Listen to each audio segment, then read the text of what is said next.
Eluru YCP MP అభ్యర్థి కారుమూరి సునీల్ కుమార్ యాదవ్ మానవత్వం చాటుకున్నారు. రోడ్డు ప్రమాదంలో గాయపడిన వారిని తన సొంత వాహనంలో ఆసుపత్రికి తరలించారు. చింతలపూడి సమీపంలో ఓ మహిళ గాయాలపాలై కనిపించింది. ఏలూరు వైపు బైక్పై వస్తుండగా గోతులు ఉండడంతో వీరి ద్విచక్ర వాహనం అదుపు తప్పి మహిళ కింద పడింది. మహిళకు తీవ్ర గాయాలయ్యాయి. అదే సమయంలో అటుగా ఎన్నికల ప్రచారానికి వెళ్లి తిరిగి వస్తున్న సునీల్ కుమార్ యాదవ్ వెంటనే స్పందించారు.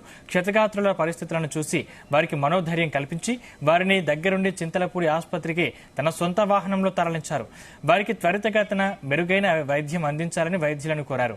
క్షతగాత్రుల్ని ఆసుపత్రికి పంపిన తన వాహనం తిరిగి వచ్చేంత వరకు సునీల్ యాదవ్ ఘటనా ప్రాంతంలోనే ఉన్నారు. సునీల్ యాదవ్ స్పందించిన తీరు పట్ల ప్రజలు హర్షం వ్యక్తం చేశారు.